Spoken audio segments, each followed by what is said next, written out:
Chapter 5. Muling tumulo ang aking mga luha nang gumanti ako ng yakap sa kanya. Hindi po ito mangyayari sa kanya kung hindi ko siya dinala rito, Lola. Ako po ang dahilan kung bakit na-aksidente si Gov, dahil ako rin ang pumilit sa kanya na sa batuhan kami tumambay kanina. Huwag mong sisisihin ang sarili mo.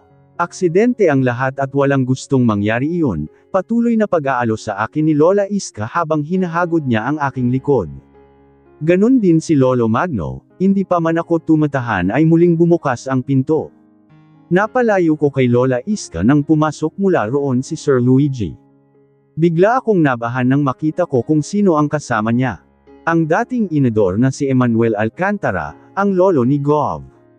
Gabriel, na saka-wheelchair lang, pansin ko rin ang pagkagulat ni na Lolo Iska at Lolo Magno nang nakilala ang dating senador. Wala akong nakaramdam ng pagkailang nang mahuli ko ang aptatakang mukha ni Emmanuel Alcantara nang mapatingin siya sa akin. Ngunit bago pa man ako malpakilala ni Sir Luigi ay may narinig na amin na mahinang ungol, alos sabay-sabay kaming napalingon kay Gov.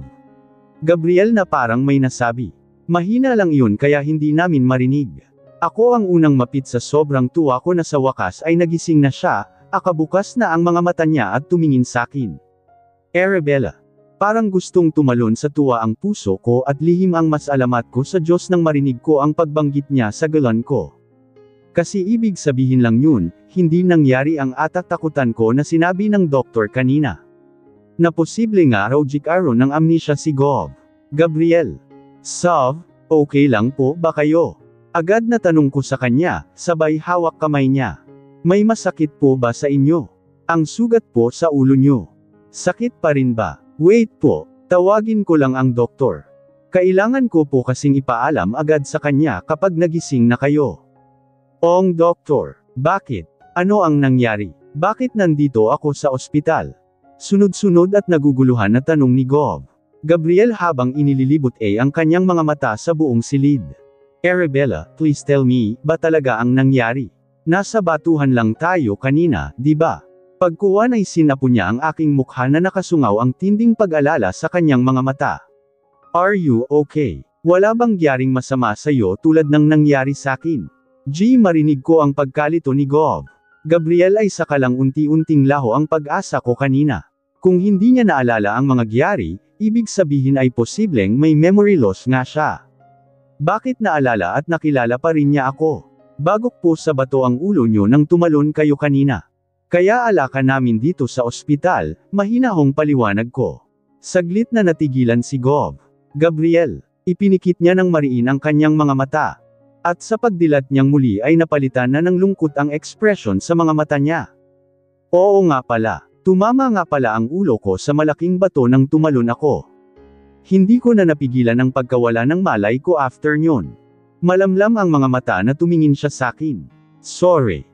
I know na nag-alala ka ng husto. Muli akong nabuhayan ng pag-asa pagkarinig ko nyon. Pilit ko siyang nginitian. Tawagin ko lang po ang doktor. Akmang aalis na ako palabas ng silid ng pigilan ni Gov. Ang kamay ko. No, please stay. I don't want you to leave. Mahina ang boses pero bakas ang pagsusumamo. Nakita ko ang takot sa mga mata niya habang pasulyap-sulyap sa lolo niya at kay Sir Luigi na ipinagtaka ko. Napapahiya na tumingin naman ako kina Sir Luigi, lalo na kay Emmanuel Alcantara na ang tiim ng titig sa mga kamay namin ni Gov. Gabriel na magkahugpong. Wala naman akong nakitang emosyon sa mga mata ng matanda. Pero hindi ko rin maramdaman na ikinagalit niya iyon. Kung hindi nga lang ako ilusyonada, iisipin ko na napangiti pa siya bago niya kinausap ang apo.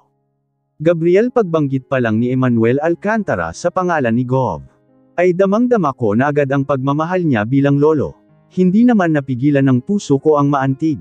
Lalo na nang makita ko ang pamamasa ng kanyang mga mata na puno ng pagkaawa at pag-alala para sa apo. Parang kinurot na naman tuloy ang puso ko at sinisisi ko na naman ang sarili ko. Kumusta na ang pakiramdam mo? Masaya ako nagising ka na rin sa wakas.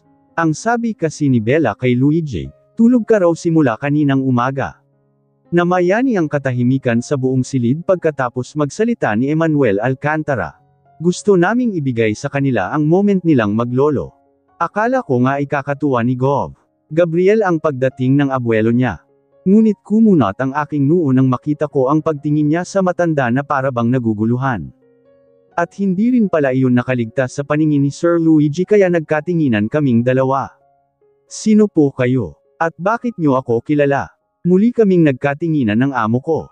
Katulad ko ay gulong-gulo rin ang mukha niya sa inakto ng kaibigan niya. Ngunit hindi pa pala iyon tapos. Dahil sumile ang matamis ng ngiti sa mga labi ni Gov. Gabriel nang mapasulyap siya kina Lolo Magno at Lola Iska. Lolo, Lola, nandito rin po pala kayo. Luto na po ba ang sinuntulan na ipinagmamalaki niyo kanina at gusto niyong ipatikim sa akin? Umawang ang aking bibig sa nasaksihan ko. At sigurado ako na kahit hindi ko man tingnan, ganoon din ang reaksyon ng lahat ng mga kasama ko ngayon dito sa loob ng hospital room dahil sa sinabi ni Gov. Gabriel, parang sisabog na ang utak ko. Naalala niya ako, pati na rin ang lahat ng nangyari bago siya na aksidente. Kahit nga sina Lolo Magno at Lola Iska na ngayon lang niya nakaharap ay naalala at nakilala niya. Pero bakit ang kanyang lolo na si Emmanuel Alcantara na mahal niya at siyang nag-alaga sa kanya simula nang maliit pa lang ay hindi maalala ni Gov? Gabriel, bro, hindi nakatiis na nilapitan din ni Sir Luigi ang kaibigan sa wakas. How are you? I'm glad that at sino ka rin? Muling noindang ang lahat ng tingnan ni Gov. Gabriel, si Sir Luigi na parang isang estranghero. Kunot na kunot ang kanyang noo habang nakatingin sa amo ko. Na para bang never pa niya itong nakilala o kahit nakaharap man lang. Samantalang magkababata silang dalawa. Arabella, sino ang mga taong ito? Bakit sila nandito sa room ko? Patuloy na nalilitong tanong ni Gov. No, hindi na rin ako nakatiis sa pagkalito ko. Naaawa na rin ako sa kanya dahil nakikita ko ang paghihirap niya na kilalanin sina Emmanuel Alcantara at Sir Luigi. Gayunman ay hindi ko rin maiwasan na hindi maawa sa dalawang tao na mas mahalaga sa buhay niya, lalo na sa lolo niya na walang nagawa kundi ang tumahimik na lang sa isang sulok at namamasa ang mga mata. Tila naintindihan na ng matanda ang nangyayari at unti-unti na iyong tinatanggap. Inutusan na nga nito ang isang bodyguard na tawagin ang doktor kaya hindi ko na kinailangan pang lumabas at nanatili ako sa tabi ni Gov. Gabriel, habang hawak pa rin niya ng mahigpit ang kamay ko, wala po kayong amnesia, Gov. Naaalala at natatandaan niyo nga po ako, Pinipigilan ko lang na mahulog ang mga luha ko pero ang totoo, awang-awa na ako kay Gov. Gabriel, at nadudurog na ang puso ko para sa lolo niya na nakita kong tuluyan na ring napaluha. Hindi na ako makapaghintay na dumating ang doktor. Nagmamadali na akong lumabas para ako na ang sumando at nang makausap ko na tungkol sa kalagayan ni Gov. Gabriel, at hindi pa man ako nakakalayo sa pinto ay nakasalubong ko na siya. How's the patient? Agad na tanong niya sa akin. Doc, bakit po ganon? Walang ligoy na ipinaliwanag ko rin sa kanya ang mga nangyari sa loob ng silid kanina na mataman namang pinakinggan ng doktor. Kapag kuwan ay malungkot siyang napailing. Mukhang alam ko na ang nangyayari, Miss Cerezo. He partially lost his memories.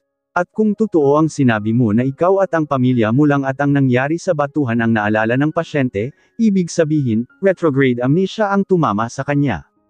It is a form of memory loss that causes an inability to remember events, things, or people from the past.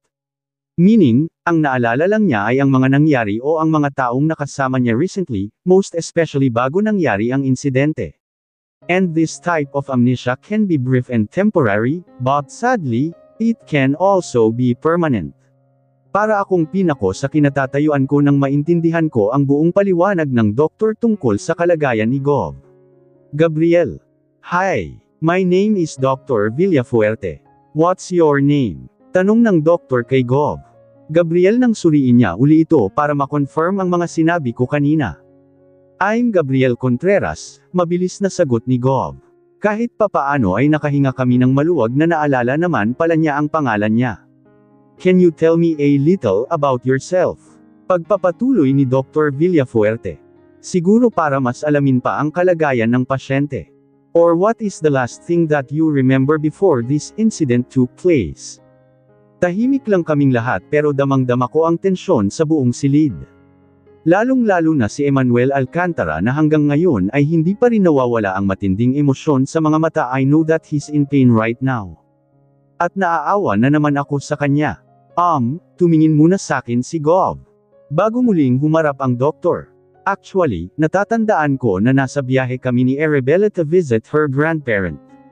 Then, dumaan kami sa supermarket at palengke to buy some stuffs. After that, dumating kami sa kubo at sinalubong kami ni na Lolo Magno at Lola Iska. Kumain kami ng breakfast. At saka kami naglakad-lakad ni Arabella sa dalampasigan para mamasyal, habang hindi pa masakit sa balat ang init. Gusto niyang sa batuhan kami tumambay. Hanggang sayayain ko siyang maligo sa dagat. Pero ayaw niya kasi hindi raw okay maligo sa lugar na iyon. But I didn't listen to her. Tumalon pa rin ako sa tubig just to prove and convince her na safe ang dagat na iyon. But unfortunately, tumama ang ulo ko sa bato hanggang sa unti-unti akong nawala ng malay at wala na akong he shrugged, na alala. Napatango-tango ang doktor at muling sinuri si Gov. Gabriel, and what is the first thing you remember after this traumatic event happened? Tanong niya uli. Muling sumulyap sa akin si Gov. Gabriel, kasabay ng pagsilay ng matamis ng ngiti sa kanyang mga labi. Her. Hindi ko alam kung ano ang mararamdaman ko sa nalamang ako ang unang naalala ni Gov. Gabriel, natutuwa ako na hindi ko maintindihan. Siguro dahil alam ko na wala siya sa normal na kalagayan ngayon. At walang kasiguruhan ang tamang nararamdaman niya. Bumaling sa akin ang lahat, lalo na sina Emmanuel Alcantara at Sir Luigi. Nag-alala na naman ako na baka magalit sila sa akin. Pero nginitian lang ako ng amo ko habang lumambat naman ang anyo ng lolo ni Gov. Aside from Het, may natatandaan ka pa ba sa kanila? Masuyong tanong uli ni Dr. Villafuerte. Please look at them. At saka isa-isang itinuro ang mga kasamahan ko rito sa silid. Napangiti si Gov nang ituro niya sina Lolo Magno at Lola Iska na ikinangiti rin naming tatlo. Lalo na nang tumanggaw siya. Sila ang grandparent ni Arabella. Pero nang hamayon ang kanyang tingin kina Sir Luigi at Emmanuel Alcantara ay biglang naging blanko ang reaksyon ni Gov. Gabriel, nakita ko na naman ang paghihirap sa mukha niya para kilalanin ang dalawang tao na mas mahalaga sa buhay niya. It's okay, Mr. Contreras. Hindi mo kailangang pilitin ang sarili mo, mahinahong pidgel ng doktor sa kanya nang makita rin ito ang paghihirap ng pasyente, lalo na nang mapaigik si Gov. Gabriel na parabang nasasaktan habang nakahawak sa ulo. What else do you remember about yourself, Mr. Contreras? Something likes about your job, your career. My job, my career. Naguguluhang putol ni Gov. Gabriel sa ibang tanong pa ni Dr. Villafuerte. Nakita naming lahat kung paano siya mas nahirapan na alalahanin ang mga iyon. Maya-maya ay hinawakan niya ang kanyang ulo at malakas na sumigaw habang halata sa mukha na pilit niyang inaalala ang sagot sa mga tanong na iyon. Arg! My head is killing me. Arabella, please make it stop. Agad naman akong tumakbo papunta sa tabi niya para alalayan siya. Lalo akong nakaramdam ng awa sa kanya nang yamakap siya ng mahigpit sa akin. Sinubukan ko siyang pakalmiin hanggang sa nakatulog siya. Saka lang kami kinausap ni Dr. Villafuerte. Sa harapan naming lahat ay ipinaliwanag niyang muli ang mga sinabi niya sa akin kanina sa labas nitong silid tungkol sa kalagayan ni Gov. Gabriel, pero kailangan pa raw ng maraming test para makasiguro. The result was out, tulog pa rin si Gov. Gabriel nang ipatawag kami ni Dr. Villafuerte sa opisina niya. Kasama ko sina Sir Luigi at Emmanuel Alcantara. Hindi na nga sana ako sasama kasi feeling ko wala naman akong karapatan dahil hindi naman ako kamag-anak o kahit kaibigan niya. Pero parehong nag-insist ang dalawa na kailangan ko raw sumama. Lalo na at sa aming tatlo ay ako lang ang naaalala ng pasyente. At ayon sa mga test na isinagawa namin, Mr. Contreras suffered from retrograde amnesia. Kung ano ang sinabi niya sa amin kanina ay ganun din uli ang paliwanag niya. Pero may idinagdag si Dr. Villafuerte na normal daw nangyayari sa ibang pasyente na nagsasuffer sa ganoong uri ng amnesia. Nabagaman at naalala ni Gov. Gabriel ang pangalan niya ay hindi naman daw nito maalala ang buong pagkatao. At asahan din daw namin na mahihirapan din siya na alalahanin ang halos lahat ng pangyayari, oras o lugar sa past niya bago ang insidente. Lalo na raw ang buhay na pinanggalingan niya. What do you mean, Doc? Si Sir Luigi ang hindi nakatiis na magtanong agad. Samantalang tahimik lang si Emmanuel Alcantara na parabang nahihirapan pa ring tanggapin ang kalagayan ng apo kahit kanina pa nito pinipilit ang sarili. Mahihirapan si Mr. Contreras na alalahanin ang distant memories niya, such as those from childhood or early life. Kahit ang mga special skill or ability niya before the incident ay posibleng hindi rin niya maalala. Katulad na lang ng paglalaro niya ng basketball. Unfortunately, severe case itong nangyayari sa pasyente. Dahil hindi niya maalala ang halos lahat ng detalye tungkol sa sarili niya. Kahit ang posisyon niya bilang gobernador ay hindi rin niya maalala, mahabang paliwanag ng doktor. For now, wala siyang ibang kakapitan kundi ang mga tao o mga bagay na naalala lang niya after the incident. At ang mga iyon ang makakatulong ng malaki sa pagbabalik ng kanyang memorya habang tuloy-tuloy na isinasagawa ang mga treatment para sa tuluyang paggaling ni Mr. Contreras. Sa akin tumingin ang doktor habang tinatapos niya ang paliwanag. Sinabi rin uli ni Dr. Villafuerte na pwedeng temporary lang ang kalagayan ni Gov. Gabriel, ngunit maaaring matagalan din o kaya ay maging permanente na. Iwasan rin daw namin na pilitin ang pasyente na alalahanin ang mga nakalimutan ni Gov. Hayaan daw namin na kusang bumalik ang lahat ng memorya niya dahil posibleng mag-blackout si Gov, na ikakalala ng sitwasyon niya. The more daw na pipilitin siyang makaalala ay mas malaki ang chance na maging permanente na ang pagkawalan ng kanyang memorya. Walang nakapagsalita sa amin maliban sa simpleng pasalamat nang makalabas kami ng office ni Dr. Villafuerte.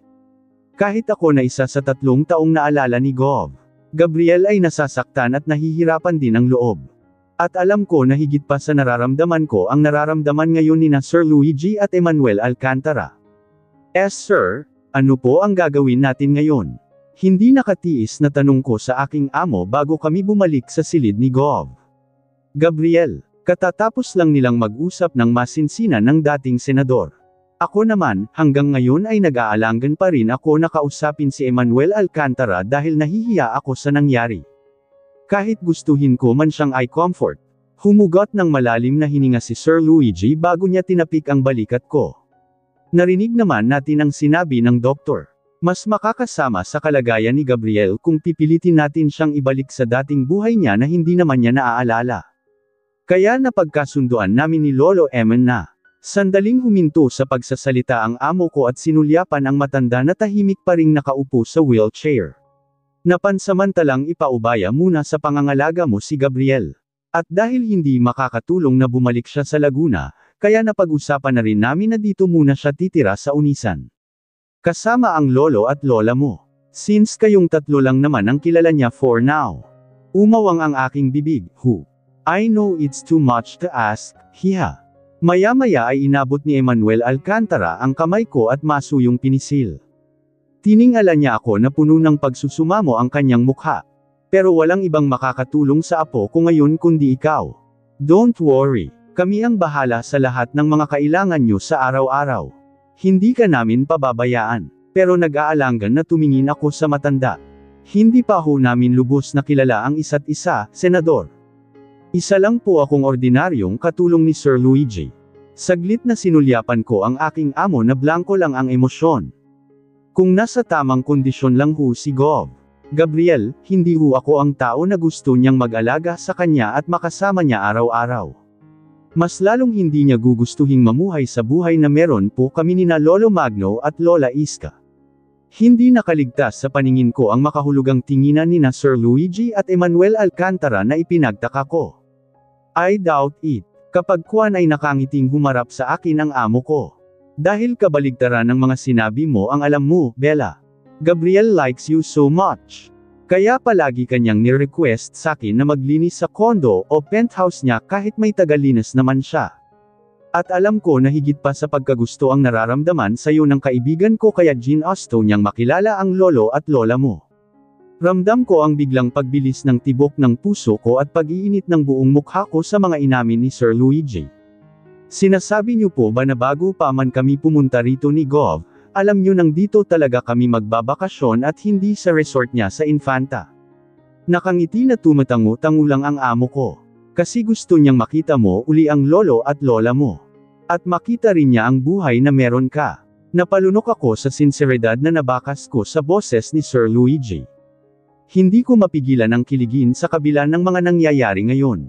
Lalo na nang mapasulyap ako kay Emmanuel Alcantara at abot-tay nga ang ngiti niya habang nakikinig sa amin ng amo ko. At mali ka rin sa akala mo na baka hindi magustuhan o kayanin ng apo ko ang buhay na meron ka, Bella.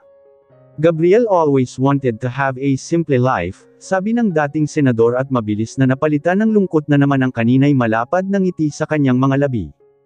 Kung pwede nga lang na iwanan niya ang buhay na meron siya at mamuhay ng simple. But he can't because of me. Alam niya na hindi ko kayang mawala siya sa poder ko. Gumaralgal ang boses niya na kumurot sa puso ko, you know, Gabriel suffered a lot. Bagay na hindi alam ng mga taong hindi nakakakilala ng lubos sa kanya. Mula noong bata pa lang siya hanggang sa natuto siyang magmahal. He's been betrayed and hurt many times by the people he loved so much. Kaya nga siguro yun ang part na nakalimutan niya, ang nawala sa memory niya. Dahil yun ang worst and painful part ng buhay niya. Natawa ng pagak si Emmanuel Alcantara habang maluha-luha ang mga mata. Actually, halos buong buhay na niya ang hindi niya maalala. Dahil yun naman talaga ang palagi niyang sinasabi sakin. Kung pwede lang niyang kalimutan kung sino ba talaga siya. Naikuyong ko ang aking mga kamay at nakagat ko ang aking ibabang labi bago nagyuko ng ulo para itago sa lolo ni Gov. Gabriel ang pagtulo ng aking mga luha. Damang-dama ko ang sakit at hirap sa bawat katagang binibitiwan ng senador. Hindi ko pa man nalalaman at naiintindihan ang lahat ng pinagdadaanan ni Gov, ramdam ko naman ang bigat yun sa dibdib ko. Nakikita ko iyon sa paghihirap ng mukha ng kanyang lolo na walang patid ang pagtulo ng mga luha habang kausap ako. Sa sobrang bigat ng dinadala nito para sa apo ay hindi na napigilan ang maging emosyonal, regardless sa katayuan nito sa buhay, kaya siguro hindi na rin ako maalala ni Gabriel. Kasi ako na lang ang pumipigil sa kanya para talikuran ang buhay na meron siya, madamdaming dagdag pa niya. Lo, that's not true, agad natutol ni Sir Luigi. Alam natin pareho kung gaano kayo kamahal ni Gabriel. Hindi lang talaga niya hawak ang sitwasyon ngayon. Tama po si Sir Luigi, Senador. Hindi ko napigilan ang lumuhad sa harapan ng matanda at pisilin ang kamay niyang nakahawak sa kamay ko. Animoy nadudurog ang puso ko sa nakikita ko na sakit at lungkot sa mga mata niya. Sa sandaling magkasama kami ni Gov. Gabriel, kayo po ang palaging bukang bibig niya. Kung gaano niyo siya kamahal, kung gaano niya kayo kamahal. Kaya hindi po totoo na kaya hindi niya kayo maalala ay dahil gusto na niya kayong kalimutan. Katulad po ng sinabi ni Sir Luigi, aksidente po ang lahat. Nawalan lang ng control sa isip niya ang apo niyo kaya nangyayari ang lahat ng ito. Sa gitna ng kanyang masaganang luha ay unti-unting gumuhit ang ngiti sa mga labi ni Emmanuel Alcantara nang pakatitigan niya ako. Now, I know kung bakit sa tuwing binabanggit niya sakin ang kasambahay daw ni Luigi na nagsisilbi sa kanya palagi sa tuwing dinadalaw niya ang kaibigan niya, nakikita ko ang kislap sa mga mata niya. Natigilan ako. Hindi ko mapigilan ang malakas na tahip ng dibdib ko. Naguguluhan na sinalubong ko ang tingin ng lolo ni Gov. Gabriel, ano ho ang ibig niyong sabihin? Ako ba ang kasambahay na tinutukoy niya? O si Maylin? Kaming dalawa lang naman kasi ang palaging nagsiserve kay Gov. Gabriel sa tuwing nasa mansiyon siya. Pero bakit wala rito si Maylin kung siya ang tinutukoy ng maglolo? Tanong ng isipan ko na parating kontra kay Gov. Gabriel pero biglang kumampi ngayon. Napakurap-kurap ako nang pisilin ng dating senador ang aking palad. Nakikiusap ako sayo, Bella. Tulungan mo ang apo ko. Tulungan mo si Gabriel na gumaling at bumalik ang lahat ng alaala niya. Hindi dahil gusto kong makabalik siya sa akin at sa dating buhay niya. Kundi dahil gusto ko na magkaroon pa siya ng pagkakataon na piliin ang buhay na gusto niya at hindi ang buhay na idinidikta sa kanya ng lipunan. Aminado ako na nag-alangan ako kanina na pagbigyan ang kahilingang iyon ni Sir Luigi at Emmanuel Alcantara. Dahil sa takot na baka imbes na makatulong ay makasama lang ako sa kondisyon ni Gov. Gabriel, lalo na sa estado ngayon ng puso ko na gustong-gusto siya. Baka lalong hindi ko na mapigilan ang sarili ko na mahulog sa kanya kung halos oras-oras ko na siyang makakasama. Pero ang damdamin ko ring iyon ang nagudyok sa akin para tanggapin ang misyon na iyon. Hindi pa rin makapaniwalang napatitig ako kay Gov. Gabriel na nakaupo sa bakuran at nakatingin sa malayo. Isang linggo na rin simula nang makalabas siya ng ospital at dito kami dumiretso sa kubo nina Lolo Magno at Lola Iska. Umuwi na rin sa Laguna sina Emmanuel Alcantara at Sir Luigi. Ngunit katulad ng ipinangako nila sakin, hindi naman nila ako pinapabayaan. From time to time, tumatawag sila para kumustahin ang lagay ni Gov. Nag-iwan din ng malaking halaga ang kanyang lolo para sa mga kailangan niya. Pero hindi ko yun ginagalaw hanggat hindi kailangan. Inilalaan ko yun sakaling pumayag na siya na mag-undergo sa mga treatment niya. Sa ngayon kasi, ayaw pa niya bukod sa pag-iinom ng gamot. Hindi naman niya sinasabi kung bakit. Pero ang sabi ni Dr. Villafruert, huwag na raw muna naming pilitin si Gov. Gabriel dahil makakasama sa kalagayan niya kapag na-pressure. Bigyan daw muna namin siya ng enough time na tanggapin ang mga nangyari. Ngunit mas advisable daw talaga na mag-undergo ng treatment si Gov. Para sa tuluyang paggaling niya. Bella, kailan mo aaminin kay Gov ang totoo? Napapitlag ako ng sumulpot bigla sa likuran ko si Lola Iska malungkot na nilingan ko siya. Sa totoo lang, hindi ko pa po alam, Pero hindi po pwede ngayon. Lalo na sa kalagayan niya at sa mga nalaman ko tungkol sa past niya. Baka mas lalo lang lumala ang sitwasyon niya. Tumango-tango lang si Lola Iska. Tama ka, nakakaawa rin kasi ang batang yan. Makakatagal kaya siya rito. I heaved a deep sigh. For 1 week na nandito siya, mukhang okay naman po siya. Wala siyang reklamo sa higaan niya na gawa lang sa kawayan, sa mga simpleng pagkain na inihahanda niyo ni Lolo. O kahit sa mga damit na suot niya na pinagluman lang ni Lolo. Napangiti ako nang wala sa oras dahil naaaliw ako kay Gov. Gabriel na kaya niyang tanggapin ang ganito kapayak na pamumuhay. Samantalang isa siyang bilyonaryo na sa isang iglap lang ay naging simpleng tao na lang. Pero kakayanin niya rin kaya kung nasa tamang kondisyon siya. Gabriel always wanted to have a simple life. Bumalik sa isip ko ang sinabing iyon ni Emmanuel Alcantara. Baka nga kaya nakakaya ni Gov. Gabriel ang lahat ng ito dahil matagal nang nasa puso't isip niya ang mamuhay ng ganito. Kakayanin ni Gov ang lahat, biglang sabat ni Lolo Magno na lumabas mula sa kusina. Kanina nga nang isama ko siya sa pangangahoy, wala naman siyang reklamo. Parang tuwang-tuwa pa nga. Gusto pa nga akong tulungan sa pagbubuhat pero ang sabi ko bawal pa sa kanya ang mapuwersa. Gusto nga rin daw niyang sumama sakin sa pangingisda kapag gumaling na ang sugat sa ulo niya para matuto siya. Nakangiti si Lolo nang bumaling ako sa kanya. Dahil po ang ganitong klase ng buhay ang gusto niyang maranasan, Lolo. Kahit na wala man ang alaala niya, nanatili yun sa puso niya.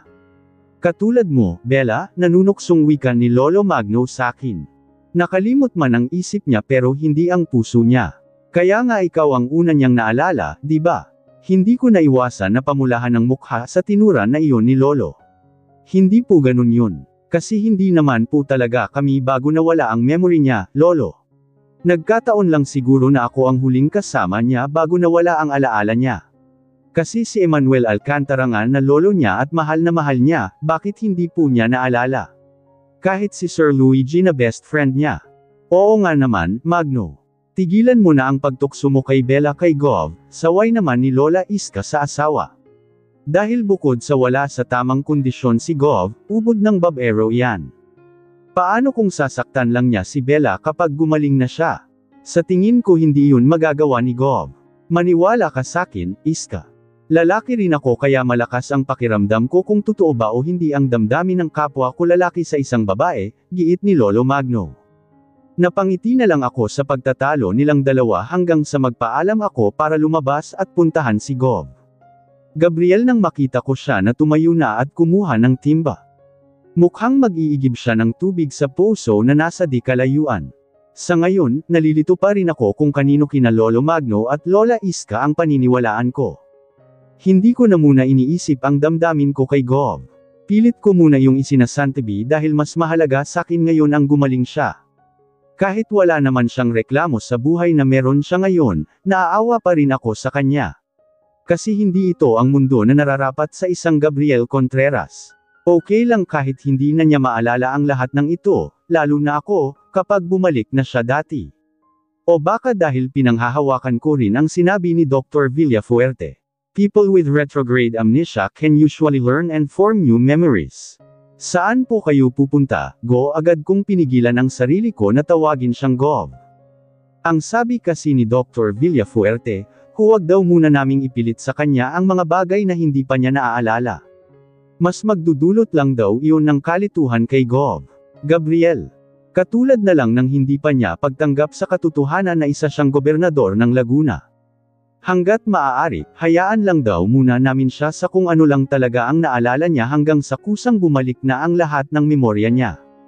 O kaya ay kapag kusa na siyang nagtanong tungkol sa mga alaalang nawala sa kanya. Gabriel. Tawag ko kay Gov, na tuloy-tuloy pa rin sa paglalakad papunta sa Poso. Mukhang hindi niya ako narinig kanina. Sinundan ko siya. Mabilis niya akong nilingan nang sa wakas ay narinig na rin niya ako. Arabella, sabi niya, sabay ngiti. Sa totoo lang, simula nang mawala ang alaala niya, walang sandali na hindi siya napapangiti sa tuwing sinasambit niya ang pangalan ko. Na para bang ako ang source of happiness niya. Lalo na kapag nakikita niya ako. Kahit gaano kalalim ang iniisip niya at sobrang seryoso niya, agad siyang sumasaya sa tuwing nakikita niya ako. Binilisan ko pa ang paglalakad palapit sa kanya na may ngiti rin sa mga labi. Ang sabi kasi ng doktor niya, kailangan daw, palaging positibo ang ipakita namin kay Gov. Gabriel. Compassionate care and understanding, daw ang may pinaka-crucial role sa pagsuporta sa mga tulad niyang may amnesia. Bukod sa hindi namin siya pwedeng pilitin na maalala ang lahat, iwasan din daw namin na kontrahin o itama ang anumang thoughts and beliefs niya. Instead, we must provide support and understanding to him. Saan ka pupunta? Mag-iigib ka. May pagtutol sa mukha ko ng sulyapan ko ang timba na hawak niya. Bawal ka pa ngang magbuhat ng mabibigat, di ba? I'm fine, Arabella. Don't worry, hindi ko naman pupunuin itong timba, Kahit na, bawal pa rin. Maghuhugas ka raw kasi ng pinggan, Gusto kitang ipag-igib, pangungulit niya. Ayaw kong nahihirapan ka, Arabella. I chuckled. Ako, nahihirapan. Sanay kaya ako sa ganitong buhay. Nakalimutan mo na ba nakatulong ako sa bahay ni Sir Luigi? Gov. Gabriel stilled and looked at me. Are you sure? Nasanay ako sa ganitong buhay. Seryoso ang mukha na umiling siya. Naamo mo lang talaga ang Luigi na iyon at hindi mo boyfriend. Muntik na akong masamid sa sariling laway ko dahil sa sinabi niya. Kung pwede ko nga lang sabihin sa kanya na si Sir Luigi pa nga ang gumagawa ng paraan noon para magkalapit kaming dalawa. Paano mo naman nasabi na boyfriend ko si Sir Luigi?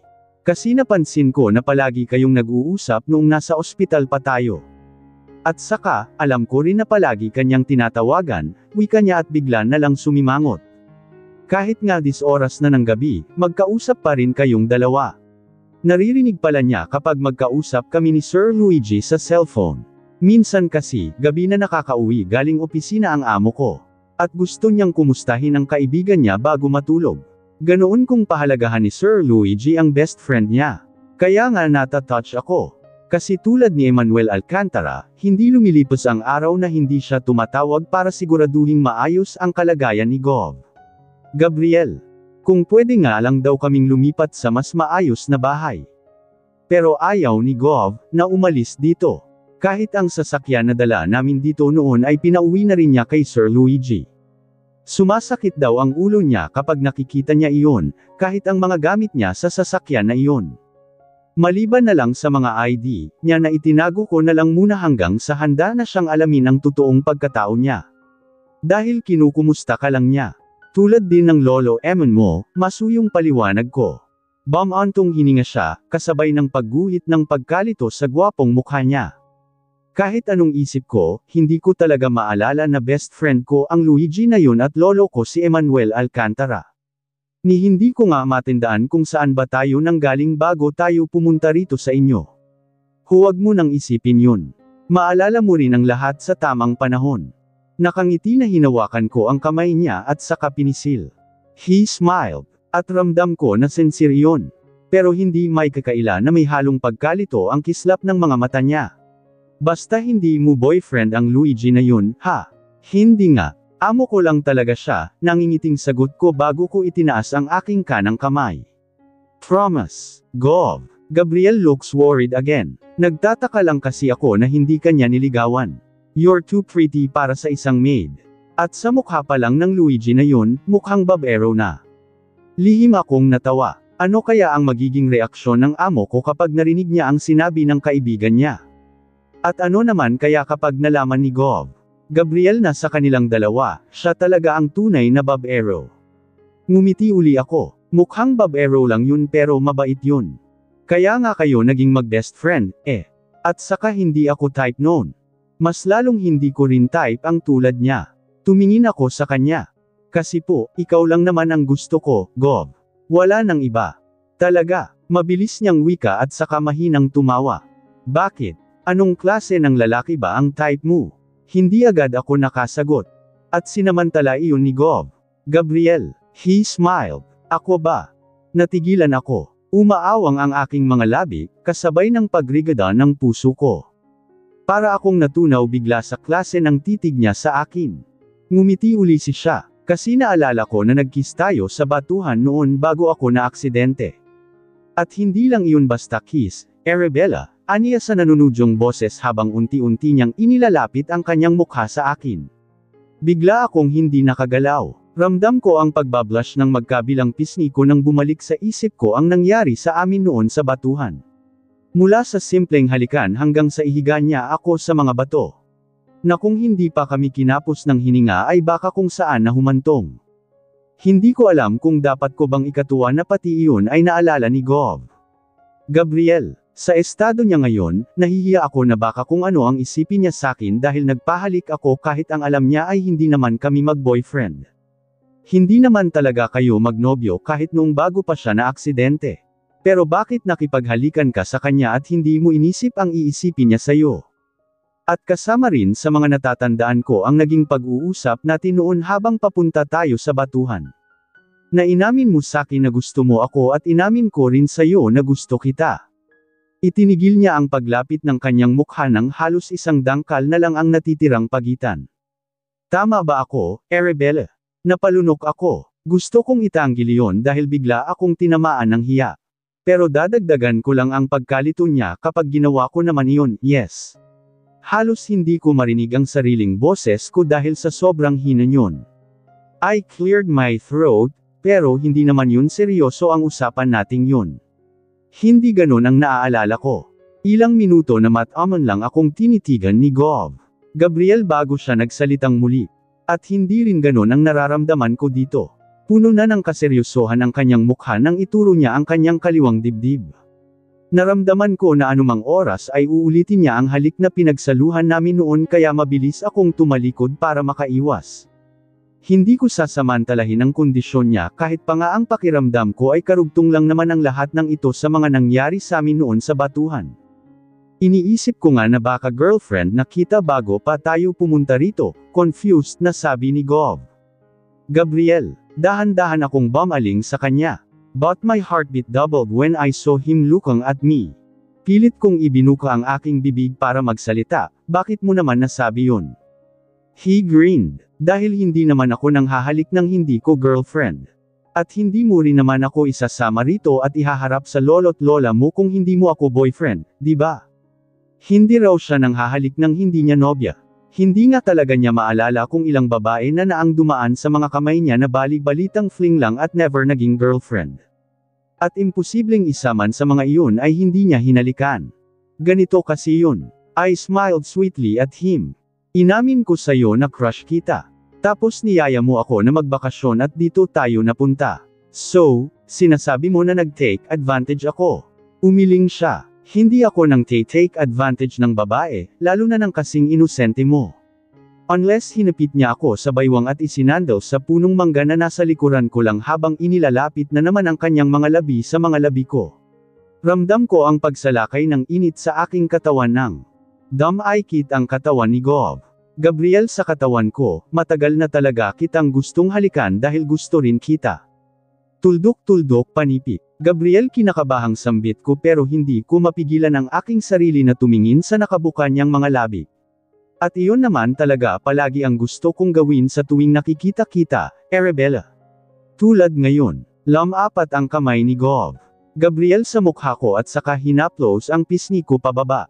Hanggang sa humaplos ang daliri niya sa pangibabang labi ko. I want to kiss you, he whispered huskily, so bad. And he did.